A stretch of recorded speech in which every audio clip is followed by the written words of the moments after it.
जय हिंद साथियों, नमस्कार सभी भाइयों को। साथियों, मैं आप सबका हर्ष कुमार स्वागत करता हूं आपके अपने चैनल लोन डिस्ट्रॉयर पे। साथियों, लोन ना भरने वालों के लिए लागू हो चुके हैं नए नियम। जी हाँ दोस्तों, आप लोग बिल्कुल सही सुन रहे हो। दरअसल आज हुआ क्या, आज ऐसी एक स्टोरी हो गई है ना, जिसके रिलेटेड मेरे को ये वीडियो बनानी पड़ रही है।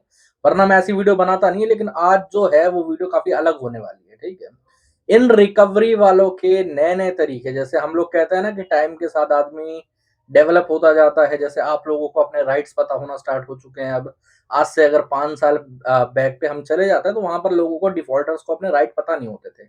और ये जो रिकवरी वाले हैं, ये अपनी मनमानी चलाते थे। लेकिन आज के टाइम पे लमसम 90% डिफॉल्टर को, तो मेरे चैनल के तो जितने डिफॉल्टर हैं सबको तो पता ही होगा भाई साहब कि उनके राइट्स क्या हैं और उनके अधिकार क्या होते हैं। लेकिन वही बात होती है ना कि जब भाई साहब आप लोग हाईटेक होते हो, आप लोग अपने राइट समझते हो, तो ये लोग नए नए तरकीब निकालने लगते हैं। तो इन्होंने ना अभी फिलहाल में एक नई तरकीब निकाली है, जो कि अभी-अभी जस्ट मेरे सामने आई है पहली बार। ठीक है? हो सकता है कि आपके साथ भी इन फ्यूचर में ये लोग ऐसी चीज़ें ट्राई करें, तो आज का वीडियो पूरा देखना। और जो मैं अपने कस्टमर की स्टोरी आप लोगों को बताने वाला हूँ, उसको भी प्रॉपर्ली समझें। ठीक है? तो साथियों, वीडियो शुरू करने से पहले अगर आप लोगों ने हमें सब्सक्राइब कर रखा है, तो सब्सक्राइब बहुत बढ़िया बात है। अगर नहीं कर रखा है, तो सब्सक्राइब कर लीजिए यार। ठीक है? आप लोगों के लिए वीडियो लाता रहता हूँ मैं। और सेकेंडरी बात है, अगर लोन रिलेटेड कोई भी प्रॉब्लम है, परेशानी है आपको, ठीक है? चाहे वो कॉल से रिलेटेड हो या होम विजिट से रिलेटेड हो या फिर और कोई प्रॉब्लम हो लोन से रिलेटेड, तो यहाँ पर नंबर आ रहा है ऊपर, व्हाट्सएप पर मुझे मैसेज कर सकते हैं। ठीक है? व्हाट्सएप के माध्यम से जुड़ सकते हैं। अब पूरा मांजरा क्या है, ठीक है? तो हैदराबाद से हमारे एक सब्सक्राइबर थे, जो हमारी वीडियो बहुत दिनों से देख रहे थे। ठीक है? आज उन्होंने दरअसल कॉल बुक करी। ठीक है? तड़के-तड़के सुबह 10:30 बजे के करीब उन्होंने कॉल बुक करी। मैं थोड़ा बिज़ी था, इसलिए उन्हें 1 डेढ़ घंटे बाद की अपॉइंटमेंट मिली, लेकिन वो बहुत ज़्यादा उनका अर्जेंट काम था, जिसकी वजह से उन्होंने 10 बार-बार फ़ोन करा, तो मैंने उनका फ़ोन उठाया। जब उनका फ़ोन उठाया, तो उन्होंने पहली चीज़ मुझे ये बोली कि सर, मेरा कुछ-कुछ लोन डिफ़ॉल्ट चल रहा था, जिसके कारण अब मेरे नाम का वारंट इश्यू हो चुका है।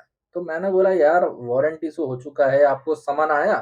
कौन से कोर्ट में आपका केस चल रहा है? सेक्शन 25 का केस है या फिर अभी आपका चेक बाउंस का केस है? मैंने ये सारी चीज़ें उनसे पूछी, ठीक है? तो उन्होंने बोला, नहीं-नहीं सर, कि वो अलग हो गया है, ठीक है? उन्होंने अलग धारा के अंदर केस करा है। मैंने बोला, कौन-सी धारा के अंदर भाई? फ़ॉर्जरी का केस फाइल कर दिया हो क्या पता? देख लेते हैं ज़रा, है नहीं? मैंने उनसे पूछा, कितने दिन का डिफ़ॉल्ट है आपका? तो कहता है, सर अभी 2.5 महीने हुआ है। तो मेरे दिमाग की बत्ती उसी टाइम जल गई। तो मैंने पहले ही पूछा उन पे, मैं कहा जी 3 महीने से पहले तो देखो कोई भी केस नहीं कर सकता बैंक चाहे तो, ठीक है? अगर वो बैठा भी होगा ना, तो उसको वेट करना पड़ेगा कम से कम कि 3 ईएमआई डिफ़ॉल्ट हो, उसके बाद ही वो लोग केस डालें। तो कह रहा, सर दरअसल हुआ क्या था, सुबह-सुबह मुझे फ़ोन आता है, जब आपकी मैंने अपॉइंटमेंट बुक करी थी उससे थोड़ी देर पहले, कम से कम आधा घंटा पहले, मुझे एक कॉल आता है, ठीक है? अपने नज़दीकी थाने से।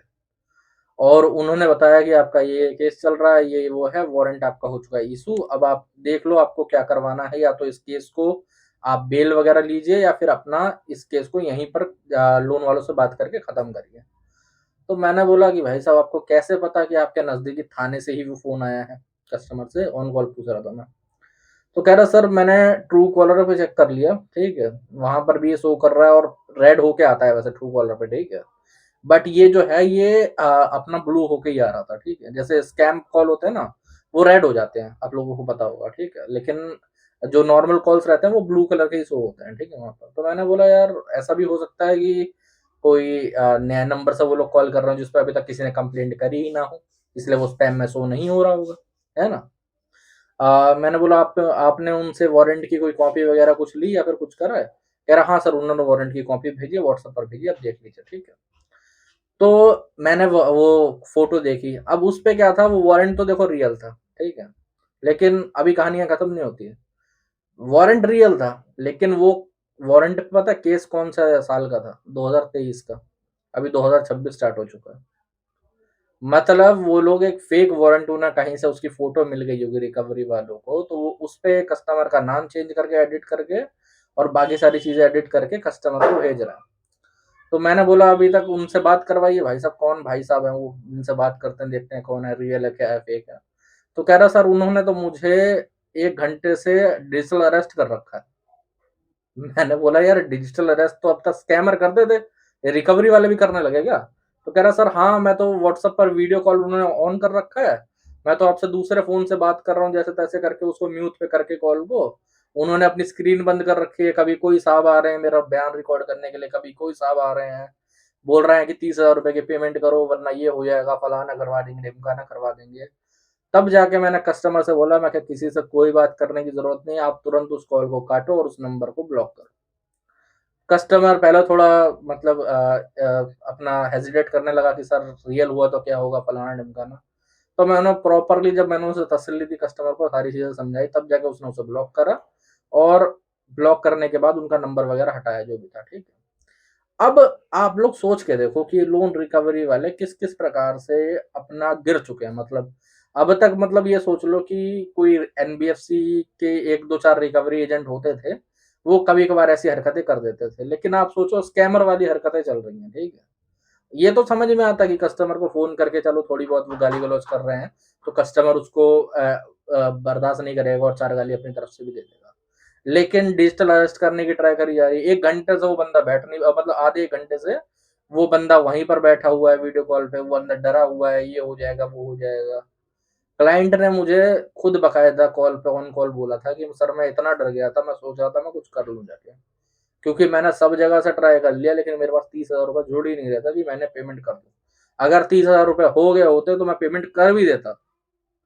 अब लोगो लगा रखा है भाई साहब दिल्ली पुलिस का, अपना क्या कहते हैं, सारे ऑफिसर बन के बात कर रहे हैं, डीपी लगा रखी है किसी की उठा के ऐसे ही। नंबर जो है वो मतलब प्लानिंग कितनी करते हैं आप लोग ये सोच के देखो। ये लोग किसी दूसरे नंबर पे दूसरे फ़ोन से अपना नंबर सेव करेंगे, बंदे का जो नज़दीकी थाना होगा वहाँ से और उसको दिखाएँगे कि मैं यहाँ का एसआई बोल रहा हूँ, एसएचओ बोल रहा हूँ। उनको स्पेलिंग ये भी नहीं पता होगा एसएचओ की फुल फॉर्म क्या होती है, रिकवरी वालों को, लेकिन वो बोल रहे हैं भाई साहब। नए-नए नियम लागू कर रहे हैं, जब उनसे पूछा जा रहा है मतलब वीडियो देख के कस्टमर इतना तो समझ जाता है कि भाई साहब सेक्शन 25 का केस हुआ है, चेक बाउंस का केस हुआ है, कौन सा केस हुआ है। जब कस्टमर पूछ रहा है, तो उनको अलग ही धारा बता दी जा रही है, कह रहा है 248 में केस हो गया, ये हो गया, वो मतलब जो धारा एग्ज़िस्ट ही नहीं करती है, जिस धारा के कोई और काम होगा, वो उसमें उनके अंदर केस फाइल करा जा रहा है। तो अभी तो फिलहाल में मेरे सामने एक ही केस आया है जिसमें डिजिटल अरेस्ट वाला कोई ड्रामा हुआ और रिकवरी वालों के द्वारा।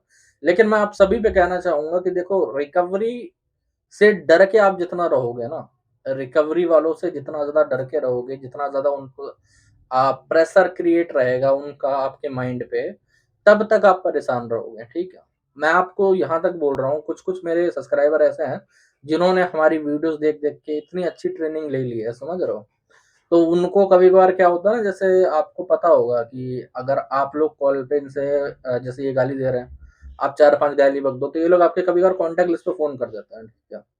अब हमने बता रखा है कि कॉन्टैक्ट लिस्ट अपडेट कैसे करनी है, सारी चीज़ें समझा रखी है लोगों को, तो लोग कॉन्टैक्ट लिस्ट अपडेट कर लेते हैं, लेकिन एक आधा नंबर कभी-कभार रेफरेंस का छूट ही जाता है। अब झूठ क्यों बोलें, ठीक है? तो ये लोग उस पे कॉल करते हैं। अब जो हमारे सीखे हुए कस्टमर है, तो उनको पता है कि भाई साहब इसको हैंडल कैसे करना है। रेफरेंस वाले पे बोल दिया कि तो इसका नंबर ब्लॉक कर दे, बात खत्म है। समझ रहे हो? मेंटल प्रेशर जो ये लोग क्रिएट करते हैं ना, आपको मेंटली प्रेशराइज़ नहीं होना है किसी भी सिचुएशन में। आपको कोई वकील बन के, कोई सॉरी वकील बन के, कोई पुलिस वाला बन के फ़ोन कर रहा है, आपको इतनी समझ होनी चाहिए। लोन डिफ़ॉल्ट करते टाइम पे है ना, आपको एक चीज़ समझ लेनी चाहिए, कोई राइट है ही नहीं इन लोगों के आपके पास फ़ोन करने का, ये क्यों करेंगे फ़ोन भाई? अगर कोई केस हुआ भी है आप पे, मैं मान लेता हूँ चलो आपका एनपीए हो चुका है, राइट ऑफ हो चुका है, आपका कलकत्ता में केस डाल दिया गया है या फिर कहीं और मतलब गुजरात में डाल दिया गया या फिर अपना राजस्थान में डाल दिया गया, कोई बात नहीं, आपको समन रिसीव हो जाएगा आपके एड्रेस पे। अब कई लोग बोलते हैं सर मैंने एड्रेस चेंज कर दिया, तो कैसे हुआ?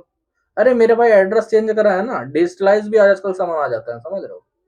और अगर मान लो एड्रेस चेंज कर रखा तो समन रिसीव ही नहीं हुआ, तो वो केस में वारंट इश्यू हो ही नहीं सकता।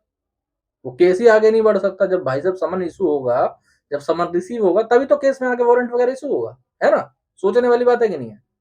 तो इसीलिए जो आपका डर है ना, उसको ये लोग साधन बनाते हैं अपना। है इनके पास कोई पावर नहीं। आप इनको चा अब मैं एक चीज़ बताता हूँ, जैसे हम लोगों के साथ होता है। कइयों बार हम लोग कॉल पे जैसे किसी कस्टमर की कॉल फॉरवर्डिंग हमारे पास है, तो मैं ही कॉल उठा लेता हूँ कइयों बार, लड़का वगैरह बिज़ी रहता है तो। तो ऐसी सिचुएशन में क्या होता है ना, जब मैं रिकवरी वाले से गाली पड़ती है और मैं यहाँ से 10 गालियाँ देना स्टार्ट करता हूँ, तो भाई साहब जब मैं उनसे पूछता हूँ कि तू अपना एड्रेस बता, तू अपनी एजेंसी का नाम बता, तू अपना नंबर ही दे दे पर्सनल, कभी कोई रिकवरी वाला कम से कम मान के चलो तो मैंने 500 कॉल्स पे बात करी होंगी, मिनिमम मान के चल लेते हैं। 500 कॉल में आज तक कोई रिकवरी वाला इसके लिए तैयार नहीं हो कि वो अपना पर्सनल नंबर ही दे दे मेरे को। समझ रहे हो? क्यों नहीं रेडी होता? क्योंकि उन्हें पता है भाई, उनको पता है कि कस्टमर अगर अपने पे आ गया तो ऐसे ही तैसे ही कर देगा और कुछ नहीं है। वही कुछ नहीं होता, 4-5 मिनट बकर-बकर करेगा, काट देगा फ़ोन। उसके बाद आप कॉल करते रहोगे तो उठाते भी नहीं है। समझ रहे हो? हम तो भाई साहब इनको प्रसाद देने के लिए, इनको ट्रीटमेंट देने के लिए बैठे रहते हैं। ये चीज़ें होती हैं, समझ रहे हो? तो आपको डरने की ज़रूरत नहीं है। और जो ये कहा जाता है ना इन लोगों द्वारा, जो मेरे थंबनेल वगैरह में भी आपने देखा होगा कि भाई साहब नया नियम लागू हो गया। वो लोग भी ऐसे ही बोलते हैं जब कोई आप लोगों को समझ में नहीं आएगा ना कभी आपको डराने के लिए, ये नया रूल आ गया है, नया नियम आ गया है, फलाना हो गया, ढिमकाना हो गया है, तो अक्सर उन पे यही कहा जाता है। तो आप लोगों को डरना नहीं है, घबराना नहीं है, समझ रहे हैं? और साथियों आज के वीडियो में इतना ही। अगर वीडियो अच्छा लगा हो तो चैनल को सब्सक्राइब कर लेना। अगर और कोई दिक्कत, प्रॉब्लम, परेशानी है तो भाई साहब ऊपर नंबर आ रहा है, मेरे को व्हाट्सएप पर मैसेज कर सकते हो, ठीक है? जय हिंद सभी भाइयों को।